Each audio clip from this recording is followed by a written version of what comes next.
The most terrifying moment of my life wasn't a car crash or a robbery. It was watching my own father, at my graduation party, slip a white powder into my champagne glass, knowing it was meant to poison me. But what he didn't expect was who would end up drinking it instead. I'm Danielle, and that horrifying day was supposed to be the culmination of years of hard work. I just graduated from Northwestern with a biochemistry degree, something my parents never truly approved of. Yet, they threw this extravagant party anyway, a bizarre gesture given they called me a worthless leech just last week. My heart slammed into my ribs as I watched my father, Joseph Harris, founder of Harris Pharmaceuticals, drop something into my glass when he thought no one was looking. My own father, trying to poison me. The shock was bone deep. To understand why my own parents would want to harm me, you need to know our family. The Harrises weren't your typical loving household. My father built Harris Pharmaceuticals from nothing into a billion-dollar empire. His reputation for ruthless business tactics was legendary. Competitors mysteriously lost funding, faced regulatory hurdles. But publicly, he was a pillar of the community, a philanthropist. My mother, Eleanor, came from old money. Her family had been in pharmaceuticals for generations before she married my father, merging their empires. She was obsessed with appearances, with the Harris legacy. Our house was featured in magazines. Her charity galas the talk of Chicago society. But behind closed doors, she was cold, calculating, and relentlessly critical of me. Then there was my perfect sister, Sophia. 3 years older, straight A's, debate team captain, Harvard Business School with honors. She joined the family company, instantly the heir apparent. My parents never missed her events, displayed her trophies, hung on her every word. My experience, drastically different. I was a straight A student too, but my achievements were met with indifference. That's what we expect from a Harris, my father would grunt, eyes glued to his newspaper. When I won the state science fair, my mother just commented on my messy hair in the photos. They only attended my events when it would have looked suspicious not to. From childhood, my future was mapped out. Pharmaceutical sciences, the family business, running the research division while Sophia handled business. My protests were ignored. When I developed an interest in environmental science in high school, especially how pharma waste affected ecosystems, my father dismissed it as tree-hugger nonsense. Junior year, I applied to Northwestern's environmental science program. The confrontation was explosive. My father threatened to cut me off. My mother cried about family duty. But I stood my ground. After weeks of silent treatment, they relented, with conditions. They'd pay, but I had to minor in biochemistry and intern at their company every summer.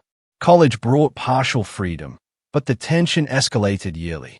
Holiday breaks were a barrage of passive-aggressive comments about my phase. Junior year, they ramped up the pressure, sending me job descriptions for their research department. When I secured an internship with an environmental nonprofit instead, they threatened to cut my tuition. I took out loans for my final year. I refused to break. What they didn't know, until recently, was that my maternal grandmother, Lillian, had left me a significant inheritance in a trust accessible when I turned 23 or graduated, whichever came last. Grandma Lillian was the only family member who'd ever supported my independence. A brilliant chemist herself, she'd been forced to work in her husband's shadow. Before she passed when I was 16, she made me promise to follow my own path. My parents discovered the trust 3 months before my graduation. Sophia later told me Dad turned white with rage. The trust was ironclad, set up with independent trustees, giving me complete financial independence. Approximately $12 million that would have gone to them if I'd never graduated, or if I died before receiving it. The months leading up to graduation were eerily quiet. The usual texts about job interviews stopped. Instead, they took a sudden interest in my graduation plans. My mother called, saying they wanted to throw me a proper celebration befitting a Harris. Their sudden change should have been my first warning. Graduation morning dawned bright and clear.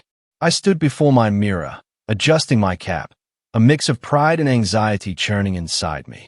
4 years of hard work, a 3.9 GPA, deliberately forging a path away from my family's legacy. I'd done it. My mother's text buzzed, "Car service 9:30. Do not be late." I met my parents outside the auditorium. My father was on his phone. My mother scrutinized me. "Could you not have done something more with your hair?" she asked, by way of greeting. "No congratulations. Just criticism." Sophia stood slightly apart, giving me a small, knowing smile. Danielle, Taylor, my best friend, cut through the tension. She rushed over, her own gown fluttering, Zoe right behind her. They were my chosen family, my lifeline. We made it. Taylor hugged me tight, whispering, "Your parents still look like they smell something bad whenever they see you." "Some things never change," I whispered back. As my friends chatted about the ceremony and our plans to share an apartment, I noticed my parents step aside for an intense conversation. I couldn't hear most of it, but my father's words drifted over. "We need to solve this problem today before it gets out of hand." My mother nodded grimly, then caught me watching. Her face instantly morphed into a practiced social smile. "Darling, we should find our seats. The ceremony will be starting soon." The graduation ceremony passed in a blur. Speeches, names called, the satisfying weight of my diploma. When Danielle Elizabeth Harris, summa cum laude, echoed through the hall, Taylor and Zoe cheered wildly. My parents applauded politely, their expressions unreadable. After, a car whisked us to the Peninsula Chicago. My parents had rented the entire rooftop terrace for my celebration. I was stunned by the extravagance. Ice sculptures, champagne fountains, gourmet food, an orchestra. Fresh flowers everywhere. "Quite the production your parents have put on," Dr. Lewis commented, approaching me with a glass of water. He'd be my father's research partner decades ago, now a professor and a mentor to me. One of the few connections to my family I actually valued. "Congratulations, Danielle." "Thank you. It's a bit much, isn't it?" Not really their style. At least, not for me. I scanned the crowd. I'm surprised by the guest list. Half these people I barely know. Dr. Lewis followed my gaze. "Business associates," he explained, nodding towards my father speaking with two men in expensive suits. "And over there, with your mother, that's Gerald Thorne, your family's attorney." He lowered his voice. "Things have been tense at the company. Rumors of irregularities in clinical trials. Your father's been in closed-door meetings for weeks." My stomach tightened. "What kind of irregularities?" He shook his head. "Nothing concrete. But be careful, Danielle. Your parents seem," he paused, "particularly invested in keeping the Harris legacy intact right now." As the party reached full swing, I noticed something chilling. My parents were watching me, constantly. Not with pride or even their usual disappointment, but with a calculating intensity that made my skin crawl. Whenever I moved, one of them would subtly reposition themselves to keep me in their line of sight. Sophia sidled up beside me. "Something weird is going on," she murmured. "Dad asked me 3 times if you'd mentioned your plans after graduation. And Mom keeps checking her watch like she's waiting for something." Before I could respond, my father clinked his glass, signaling for attention. "In 15 minutes, we'll have a special champagne toast to the graduate," he announced, his businessman smile firmly in place. "Everyone make sure you have a glass." Waiters began preparing flutes. My father beckoned to the head waiter, pointing out a specific gold-labeled bottle. "That one," I heard him say, "for the family only." With 15 minutes until the toast, I excused myself to use the restroom. The main facilities had a line, so I slipped down a service corridor to an employee restroom I'd noticed earlier. As I approached, I heard angry whispers. "Are you absolutely certain this is necessary?" My mother's voice was tense, higher than normal. "Do you want to lose everything we've built?" my father hissed back. "The FDA investigation is gaining momentum. If they find those test results, we are finished. The trust gives Howe enough money to be completely independent. What if she decides to play environmental crusader and exposes the river contamination from the West facility? She's always been self-righteous enough to do it. But drugging her at her own graduation party, Joseph, we could just talk to her again." "Talk?" Like that's ever worked with her. She's stubborn and naive. It's just enough to make her sick, not to kill her. She'll be hospitalized for a few days with what looks like food poisoning. That gives us time to handle the paperwork and move some assets before the trust disbursement. The lawyers confirmed if she dies before the official transfer next week, it reverts to us as her next of kin. Keep your voice down, my mother whispered harshly. Someone could hear us. My blood ran cold, a horrifying, icy shock seizing me. I pressed myself against the wall, barely daring to breathe. They were planning to poison me. My own parents. The sheer monstrosity of it was impossible to grasp, my mind screaming in rejection. But the biochemist in me, the part that craved logic and analysis, couldn't deny the clinical precision of my father's words, just enough to make her sick. A non-lethal dose, designed to mimic food poisoning, severe enough for hospitalization. Enough time for them to secure everything they wanted. I slipped back down the corridor, my hand shaking so badly I could barely check my makeup in the main bathroom mirror. I needed to appear normal, to think clearly. Years of navigating my parents' emotional manipulation had taught me to compartmentalize, but this was beyond anything I could have imagined. Back at the party, I watched with new eyes as waiters arranged champagne flutes. My father approached, examining them, selecting one and placing it slightly apart. The special gold-labeled bottle was opened, and the bartender began filling glasses. My father hovered, ensuring he knew exactly which glass was which. I made my way to Taylor and Zoe, keeping my voice steady through sheer will. I need you to do something for me. No questions asked, I whispered. Taylor immediately nodded, always loyal. Record the toast on your phone. Get my father in the frame as much as possible, especially when he hands out the champagne. Is everything okay? Zoe asked, her eyes concerned. Just a precaution, I replied, forcing a smile. Family drama as usual. The minutes ticked by with excruciating slowness. My biochemistry training kicked in. What would my father use? Something difficult to detect, something that could plausibly occur naturally or appear to be food poisoning. Perhaps a compound from their own research facilities, not yet on standard toxicology screens. I need to recognize the symptoms quickly if his plan succeeded. Nausea, vomiting, abdominal pain, dizziness, maybe respiratory issues. If I could identify it, I could tell medical personnel exactly what to test for. As my father called everyone together for the toast, I realized with crystal clarity that I needed evidence. If I simply refused the champagne, they would try again. Another way. I needed proof. Something concrete that couldn't be explained away. The moment approached with a surreal quality. Waiters distributed champagne to the guests, but my father personally handled the glasses from the special bottle. The family should have the finest champagne for this special occasion, he announced jovially. He handed a glass to my mother, then Sophia, then extended one specifically to me, his eyes meeting mine with a smile that never reached them. I watched in slow motion as he presented the glass. I saw it, a slightly cloudy quality at the bottom, where a powder hadn't fully dissolved. My father's signet ring glinted as he held the stem, practically forcing the glass into my hand. To Danielle, he said loudly, raising his own glass. May your future be everything you deserve. The cruel double meaning was not lost on me. I accepted the poisoned champagne, careful not to let it touch my lips. Just before we drank, my mother interjected smoothly. Joseph, why don't you say a few words about our daughter on this special day? My father cleared his throat, shifting into his public speaking persona.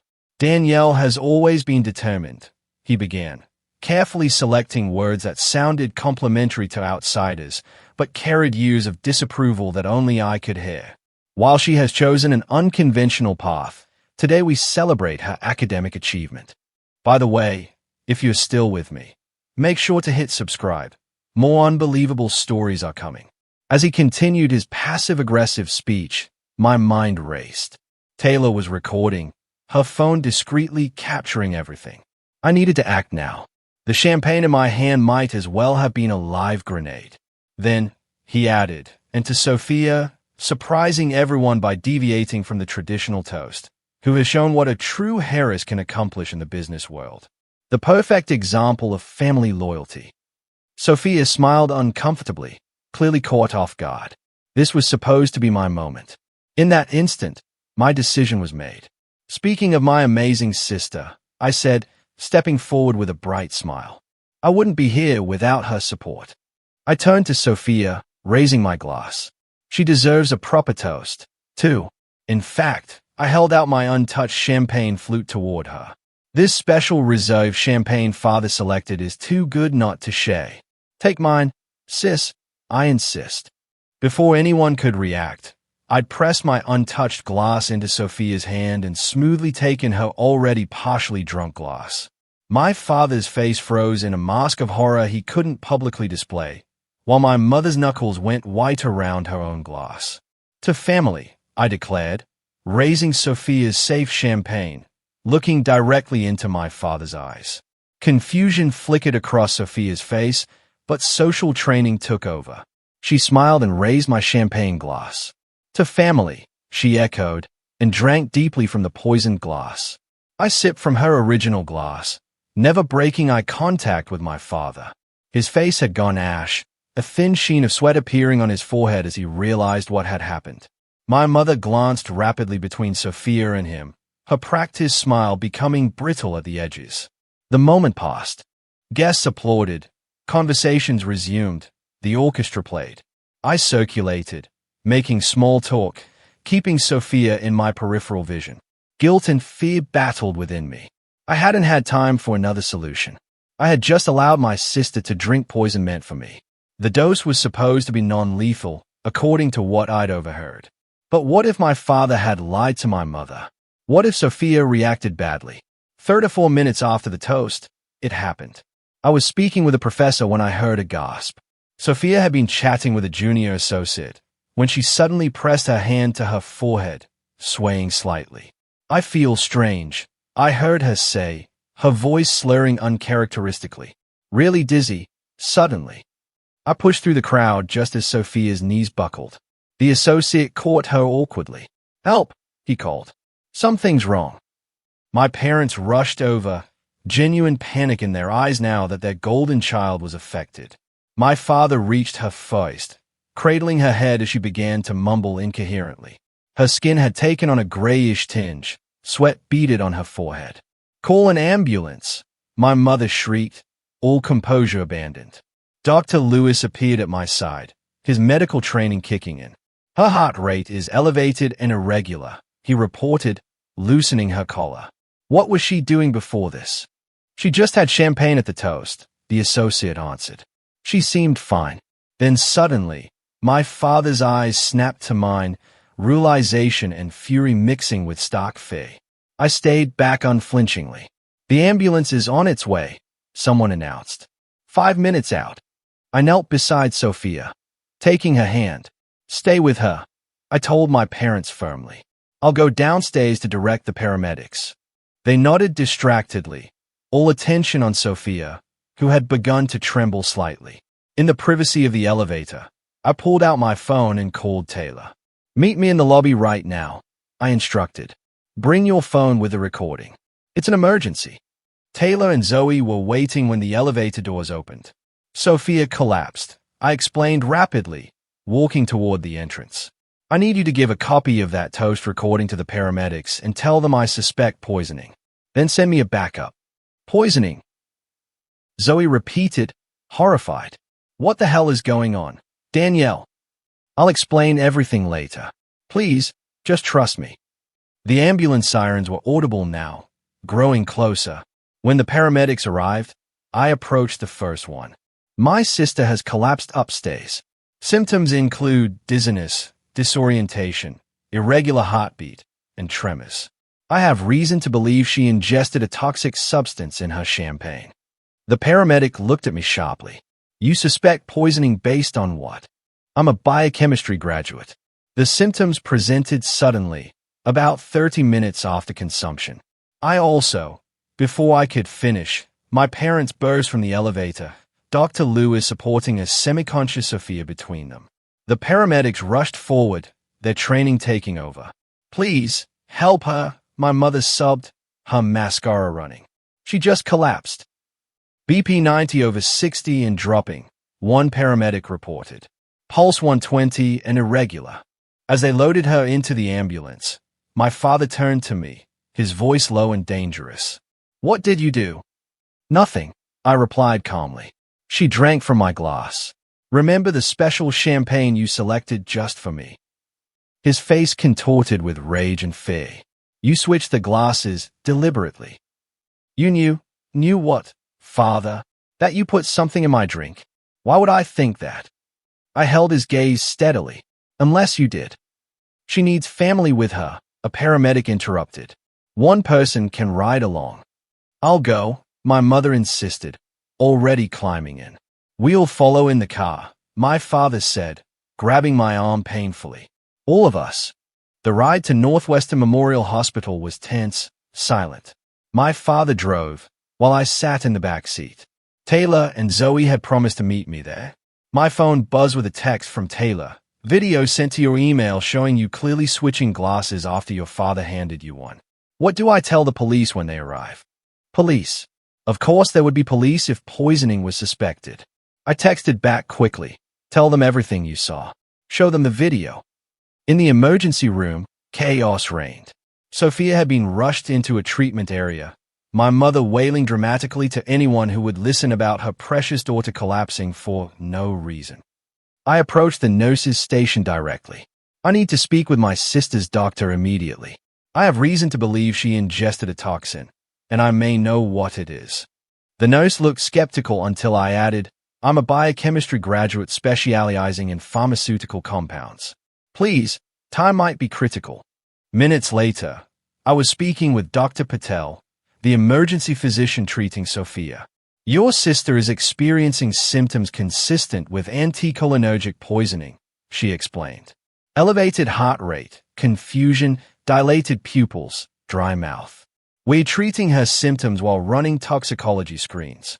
You need to specifically test for cyclopentolate derivatives," I said. "My father works with modified versions at Harris Pharmaceuticals. They are testing a new class of compounds that wouldn't show up on standard tox screens." Dr. Patel's eyebrows rose. "That's a very specific suggestion. Why do you suspect this particular compound?" I took a deep breath. "Because I believe my father intentionally added it to my champagne glass, but my sister drank from it instead." Her professional demeanor didn't change, but she reached for the phone. "I need to contact the police." Within an hour, the emergency room had transformed into a crime scene. 2 detectives interviewed staff while a uniformed officer stood outside Sophia's treatment room. My parents had been separated for questioning. My mother loudly protested the absurd accusations while my father demanded his attorney. I sat in a small consultation room with Detective Rivera, a serious woman with kind eyes that belied her no-nonsense demeanor. "Walk me through what happened again," she requested, taking detailed notes. I recounted everything. The overheard conversation, seeing my father place powder in my champagne, the split-second decision to switch glasses with Sophia. I have biochemistry training. I recognized the symptoms when they started. I never thought he would use something potentially lethal, but I couldn't be sure. "And why would your parents want to poison you?" she asked carefully. "Money," I replied simply. "Control. My grandmother left me a trust worth approximately $12 million that activates next week. If I died before then, it would revert to my parents. They also recently discovered their pharmaceutical company is under FDA investigation, and they believe I might have information that could harm them." Detective Rivera's expression didn't change, but she wrote something and underlined it. "That is a serious accusation." "I know," I said quietly. "I have a video my friend took of the toast. You can clearly see my father giving me a specific glass, and my decision to switch with Sophia. You can also interview Dr. Lewis, who is aware of tensions within the family and the company." A knock at the door interrupted us. Dr. Patel entered with a tablet in hand. "We have preliminary toxicology results," she announced. "We found elevated levels of a modified anticholinergic compound, similar to but not identical to cyclopentolate. It appears to be a research compound not yet in commercial production." Detective Rivera looked between us. "In English, please." It's a laboratory-created drug that would cause symptoms mimicking severe food poisoning, but with additional cardiovascular effects, I explained. Exactly the kind of compound Harris Pharmaceuticals has been developing. Only someone with access to their research facilities would have it. Will she be all right? I asked Dr. Patel anxiously. We are administering physostigmine as an antidote, she replied. Her condition is serious but stable. If we hadn't identified the compound quickly, there could have been permanent heart damage. I closed my eyes briefly, relief washing over me. Thank you. When I opened them, I found Detective Rivera studying me carefully. You realize that by your own admission, you knowingly allowed your sister to drink what you suspected was poisoned champagne.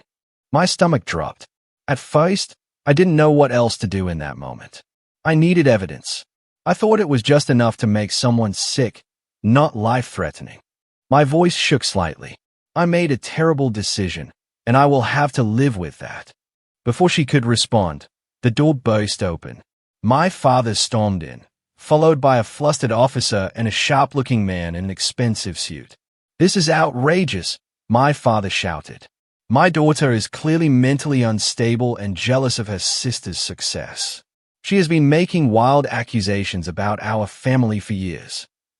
Mr. Harris, I must ask you to step outside, Detective Rivera said firmly, standing. Joseph Harris. Do not say another word, the suited man instructed, placing a hand on my father's arm. I am Gerald Thorne, the Harris family attorney. My client has no comment at this time.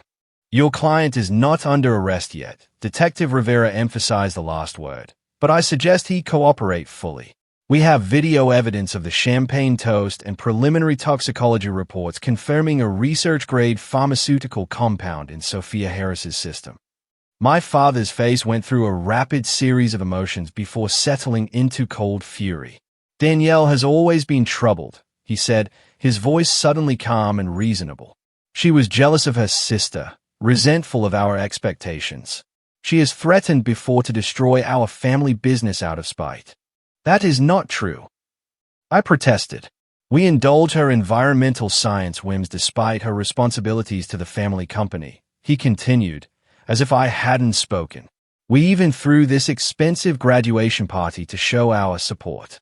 And how does she repay us? By creating this elaborate drama and allowing her own sister to become ill. Gerald Thorne placed a business card on the table. Detective, we will cooperate fully with your investigation, but any further questions should come through me. The Harris family is prominent in this community, and we expect discretion. After they left, Detective Rivera picked up the card with 2 fingers as if it might be contaminated. Interesting family you have, Miss Harris. You have no idea, I replied wearily. A commotion in the hallway drew our attention. Dr. Lewis had arrived and was arguing with the officer outside Sophia's room. I am her family physician, he insisted. I need to review her treatment. Detective Rivera and I stepped out as Dr. Lewis spotted me. Danielle, thank God. What happened? They are saying Joseph tried to poison you. Before I could answer, Dr. Patel emerged from Sophia's room. She is asking for you, Danielle. She is still groggy but lucid. Entering the dimly lit hospital room, I felt a wave of guilt seeing Sophia connected to monitors and with an 4 in her arm. Her normally perfect appearance was disheveled, her skin still holding an unhealthy pallor. Her eyes fluttered open as I approached. Hey, I said softly, taking her hand. How are you feeling? Like I got hit by a truck, she replied, her voice raspy. They told me. Is it true? Did Dad really try to poison you? I nodded slowly, tears filling my eyes. I'm so sorry you drank it instead. I just reacted. I didn't think. Why? She whispered, confusion and pain clouding her eyes. Why would he do that? The trust from Grandma Lillian. The FDA investigation. They were afraid I would expose contamination at the West facility. Understanding dawned in Sophia's eyes. The sealed reports, the ones they've been keeping in the secure server. She squeezed my hand weakly. I saw them last month but didn't understand what I was looking at. Heavy metal readings, disposal records. They've been dumping research waste directly into the watershed for years. A soft knock interrupted us as Detective Rivera entered with another plainclothes officer. Miss Harris, we have just received some additional information I thought you should know. The FBI has been investigating Harris Pharmaceuticals for the past 6 months for fraud, environmental violations, and falsification of clinical trial data. I stared at her. The FBI? Yes, your parents were already under surveillance. When we contacted them about the poisoning incident, they shared that they have substantial evidence of criminal activity. They have just executed search warrants at your family's offices and home. Sophia's monitors beeped as her heart rate increased. Oh my God, she whispered. I signed off on some of those documents. Joseph said they were routine regulatory filings. We will need to speak with you about that later, Miss Harris, the other officer said to Sophia. For now, focus on your recovery. As they left, Sophia began to cry quietly. I trusted them completely. I defended them whenever you complained about how they treated you. And all this time, I held her hand tightly. You didn't know. They manipulated both of us, just in different ways. What happens now? She asked, fear and uncertainty replacing her usual confidence. Now we tell the truth, I replied simply. All of it. The story broke in the Chicago Tribune 2 days later. Pharmaceutical CEO and wife arrested for attempted murder of daughter. Smaller headlines added, FBI uncovers massive fraud and environmental crimes at Harris Pharmaceuticals. Our family name, once synonymous with success and philanthropy, became overnight shorthand for corporate greed and familial betrayal. I moved temporarily into Taylor and Zoe's apartment, unable to face returning to my own place where reporters lurked. Sophia remained in the hospital for 4 more days before being released into the care of our Aunt Patricia, my mother's estranged sister, who flew in from Seattle. I always knew Eleanor was capable of terrible things, Aunt Patricia told me over coffee in the hospital cafeteria, but I never imagined this. I should have stayed in touch with you girls. The investigation expanded rapidly. With search warrants, the FBI discovered a trove of incriminating documents at both the Harris offices and our family home. Emails detailed systematic falsification of safety data for 3 major drugs currently on the market. Environmental testing showed years of illegal toxic waste disposal that had contaminated groundwater in communities near the West facility. Detective Rivera kept me updated on the poisoning case. The lab confirmed the compound was an experimental anticholinergic from your father's private research facility, she explained. He had signed it out personally 3 days before your graduation. We also found notes in his home office detailing dosage calculations. I worked with the authorities, providing everything I knew about the company's operations and my parents' behavior. Days blended together in a haze of police interviews, meetings with prosecutors, and checking on Sophia's recovery. A week after the incident, I met with Special Agent Donovan from the FBI. He spread photographs across the table. Do you recognize this location? I studied the images, a storage unit filled with boxes of documents, laptops, and, most disturbingly, vials of various compounds in temperature-controlled containers. No, I replied. I've never seen this place. It's a storage unit rented under your name, he said, watching my reaction carefully. Opened 6 months ago with what appears to be a forged signature. My blood ran cold. They were planning this for months, setting me up in case their original plan failed. It appears so, Agent Donovan agreed. We found evidence on your father's computer of multiple contingency plans. The poisoning attempt was actually Plans C, Plans A, and B involved more elaborate setups that would have implicated you in corporate espionage and data theft. As the case built, more family secrets emerged. Financial records revealed my parents had been siphoning company funds into offshore accounts for years. Former employees came forward with stories of being fired after raising safety concerns. 3 families filed lawsuits, claiming their loved ones had died from side effects Harris Pharmaceuticals had deliberately concealed during clinical trials. Through it all, Sophia and I grew closer than we had ever been. The golden child facade crumbled as she processed her own sense of betrayal and manipulation. I was their puppet, she admitted during one of our long talks in her recovery room. Everything I did was to please them. My whole identity was built around being the perfect Harris daughter. You were also their shield, I pointed out gently. As long as you were the successful, obedient one, they could dismiss me as the problematic child rather than questioning their own behavior. 2 weeks after the incident, we received word that our parents were being held without bail, deemed flight risks due to their substantial overseas assets. Their preliminary hearing was scheduled for the following week. On the morning of the hearing, Sophia and I met for breakfast at a quiet cafe far from the courthouse. She still moved carefully, her body not fully recovered. "Are you ready for this?" I asked, stirring my untouched coffee. "No," she admitted. "But we need to be there. I need to look them in the eyes." The courthouse steps were crowded with reporters. Inside, the hearing room fell silent as we entered, all eyes turning to observe the poisoned daughter and the targeted one. Our parents sat at the defense table, impeccably dressed despite weeks in detention. My mother's eyes filled with tears when she saw Sophia, but my father stared straight ahead, refusing to acknowledge either of us. The evidence presented was damning. The prosecution displayed the video of the toast, clearly showing my father giving me the specific glass and my subsequent switch with Sophia. They presented toxicology reports, the compound trace matching samples found in my father's private lab. Financial records demonstrated the motive, my trust fund that would have reverted to them. Most shocking was a recorded phone call my father had made from detention to a business associate, asking him to clean up the situation with those river samples and mentioning that Danielle was always the problem child, never understanding family loyalty.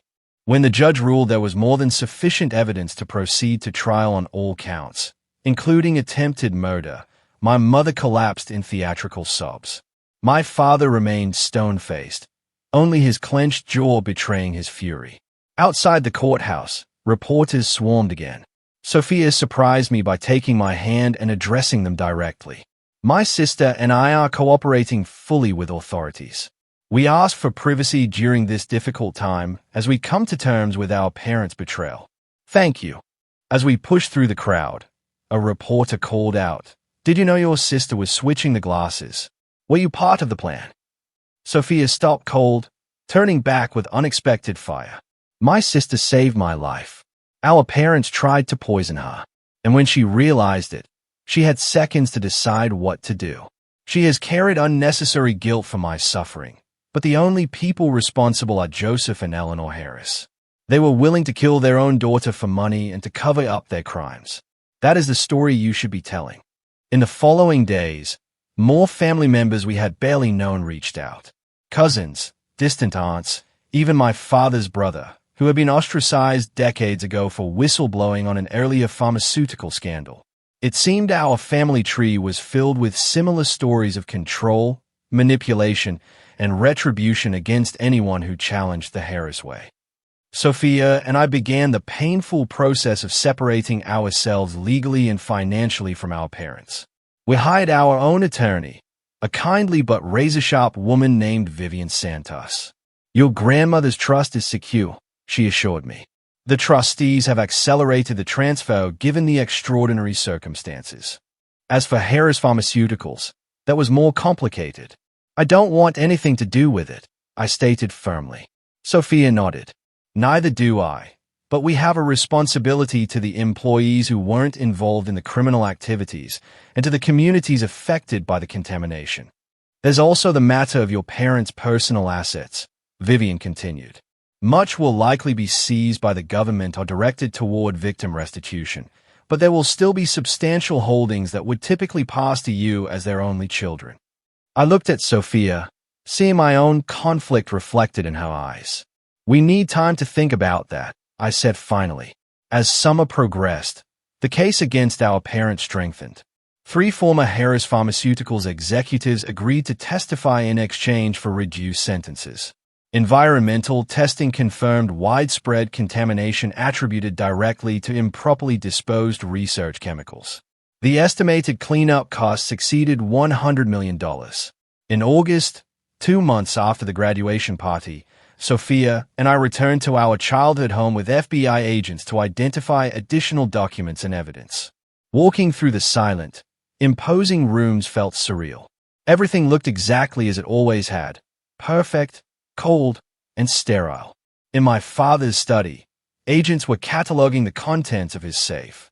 "Miss Harris," one called, holding out a small leather journal. "Do you recognize this?" I took it carefully. The journal was old, the pages yellowed.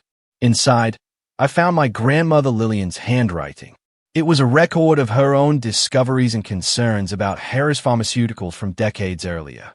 The final entry, dated shortly before her death, read, "I have arranged for Danielle's financial independence. She alone has the conscience and strength to break the cycle of this family's poison." Tears filled my eyes. "She knew," I whispered, showing it to Sophia. "She was trying to protect me all along." "And you protected me," Sophia replied, squeezing my hand. "That's what real family does." 6 months after that fateful graduation party, I stood on the porch of my grandmother's lake house, watching the November sun shimmer across the water. The property had been part of my inheritance, a peaceful retreat 2 hours outside Chicago that I had visited often as a child. Now it was my home, at least temporarily, as I figured out my next steps. The trust had been officially transferred to me 3 weeks after the incident. The trustees agreed unanimously to expedite the process given the extraordinary circumstances. The first thing I had done was establish a separate fund for Sophia's ongoing medical care and therapy. Though she had physically recovered, the psychological wounds ran deep. "Hot chocolate delivery," a voice called behind me. Sophia emerged from the house carrying 2 steaming mugs, bundled in one of my oversized sweaters. She had moved in with me a month ago after selling her downtown condo, which was too full of memories of family dinners and parental approval. "Perfect timing," I smiled, accepting the mug gratefully. "I was just thinking about how much has changed." "Everything," she agreed, settling into the Adirondack chair beside mine. "Remember when we used to come here with Grandma Lillian? She'd let us stay up late, watching the stars, telling us stories about women scientists who changed the world. I remember Mother hating those trips." I laughed softly. She was convinced Grandma was filling our heads with dangerous independence. She was right about that, at least. Sophia's smile turned contemplative. "The prosecutors called this morning. They are offering a plea deal." My hands tightened around the warm mug. "What kind of deal?" 20 years for father on the attempted murder charge, plus the environmental crimes. For Mother, if she testifies about the corporate fraud. She paused. "They want to know if we object." I stared out at the lake, watching an eagle circle lazily. "Do you?" "I don't know," she admitted. "Part of me wants them to face a full trial, to have everything exposed. But another part just wants it to be over." "I understand," I finished for her. We sat in comfortable silence, a new dynamic for sisters who had spent most of their lives as strangers occupying the same family space. The past months had forged a genuine bond between us, built on shared trauma but expanding into real friendship and trust. My phone buzzed with a text from Dr. Lewis. "Environmental job interview went well. They were impressed by your research proposal on pharmaceutical waste remediation. Call me for details." I smiled, showing the message to Sophia. After the dust had settled, I had begun reaching out to environmental science firms specializing in industrial contamination cleanup. My biochemistry background, combined with my environmental focus, made me uniquely qualified to work on pharmaceutical pollution specifically. It felt right, using the Harris knowledge to heal some of the damage my family had caused. Sophia had her own healing journey. She had resigned from Harris Pharmaceuticals immediately after being released from the hospital and had spent months helping authorities understand the company's operations and identify which executives had been complicit in the crimes. Now she was considering law school, inspired by the prosecutors and victim advocates she had met through our case. "The house is being seized next week," she mentioned, referring to our childhood home. "They wanted to know if there's anything personal we want to retrieve first." I shook my head. "Nothing I need there. What about you?" I already took the photo albums. The real ones, not the stage family portraits Mother kept in the living room. The candid ones Nora used to take. Nora had been our housekeeper for 15 years, the closest thing to a loving maternal figure we had experienced daily. "Have you heard from Nora?" I asked. "She's in Florida with her daughter. She sent me a care package last week with homemade cookies and a note saying she always knew we would break free eventually. The criminal proceedings continued their slow progression through the justice system. Our parents maintained their innocence publicly while their attorneys negotiated frantically behind the scenes. The evidence was overwhelming, with new details emerging regularly as former employees came forward. Most painfully, we discovered through corporate emails that our parents had known about the environmental contamination for over a decade. Communities downstream from the factory had experienced elevated cancer rates and birth defects, information my parents had systematically suppressed through confidential settlements and manipulated studies. I channeled my anger into action, establishing a foundation with part of my inheritance dedicated to providing health care and environmental testing for affected communities. It couldn't undo the damage, but it was a start toward making amends for the Harris legacy. The media gradually lost interest in our story as newer scandals emerged, allowing us precious anonymity to rebuild our lives. I began volunteering with a water quality monitoring program at the lake, finding healing in the simple act of protecting something beautiful. On a cold January morning, exactly 7 months after the graduation party, Sophia and I sat in the courtroom as our parents accepted their plea deals. They looked smaller somehow, their designer clothes replaced by muted business attire, their imperious demeanor diminished by months in detention. My mother wept quietly as the judge detailed her crimes, while my father remained stoic, his eyes fixed on some middle distance. Neither of them looked at us, their daughters, sitting in the gallery. When asked if they wanted to make statements before sentencing, my mother declined through her tears. My father stood, and for a brief moment, I thought he might express remorse. Instead, he spoke about his lifetime of contributions to medical science, how he had always done what was necessary to protect the family business. He described himself as a victim of changing regulatory standards and expressed hope that history would judge him more fairly than this court. Not once did he acknowledge the communities his company had poisoned, the patients harmed by falsified drug safety data, or his attempt to murder his own daughter. In his mind, he remained justified, a man who had merely done what was necessary. As the bailiff led them away to begin their sentences, I felt a complex wave of emotions. Sadness for what our family could have been, anger at their continued refusal to take responsibility, but predominantly, an overwhelming sense of relief. It was finally over. Outside the courthouse, away from the small cluster of reporters, Dr. Lewis waited with Taylor and Zoe, my chosen family who had supported me unfailingly throughout the ordeal. "How are you feeling?" Taylor asked, hugging me tightly. "Free," I replied simply, like I can finally breathe. In the months that followed, Sophia and I continued our separate but intertwined healing journeys. We sold most of our parents' personal assets, directing the proceeds toward a victim compensation fund. I accepted the position with the environmental remediation firm, focusing specifically on the cleanup of the Harris West facility site. Sophia began her first semester of law school, determined to specialize in environmental law and corporate accountability. We kept the lake house as our shared refuge, a place that held happy memories untainted by our parents' influence. Sometimes we would sit on the dock, talking late into the night, processing our complicated grief for the family we had lost and the one we had never really had. "Do you think you'll ever forgive them?" Sophia asked me one evening as we watched the sunset paint the water in shades of gold and crimson. I considered the question carefully. I don't know if forgiveness is the right word. I've accepted what happened and who they are. I've released the anger because carrying it was only hurting me. But forgiveness feels like it requires repentance from them, and I don't think they're capable of that. She nodded thoughtfully. I keep thinking about nature versus nurture. Were they born this way, or did something make them like this? And either way, what does that mean for us? It means we have choices, I said firmly. Their blood runs in our veins, but their values don't have to run in our hearts. We get to decide what kind of people we become.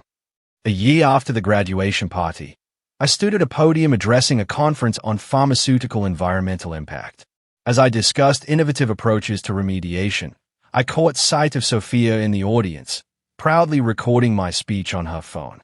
Beside her sat Dr. Lewis, Taylor, Zoe, and a growing circle of friends and colleagues who had become our support system. The journey had been painful beyond imagination. But standing there, I realized I had found something I had never experienced in the Harris household: genuine belonging. Not based on compliance or achievement or genetic connection, but on mutual respect, shared values, and authentic care. My parents had seen me as a problem to solve, a threat to eliminate. They had tried to poison not just my body, but my spirit, my independence, my very sense of self. In choosing to fight back and refusing to become either victim or villain in their narrative, I had discovered my own strength and purpose. The inheritance my grandmother left me was valuable, but her true gift had been believing in my capacity to break the toxic cycle. That faith had saved my life, and now it was shaping my future. Have you ever had to make a difficult choice to protect yourself from toxic family relationships? What helped you find the strength to move forward? I hope my story reminds you that blood relation does not entitle anyone to harm you, and that sometimes the most loving families are the ones we create for ourselves. If this resonated with you, please like and subscribe to hear more stories of survival and renewal. And remember, the most powerful antidote to poison is truth. Thank you for listening to my journey.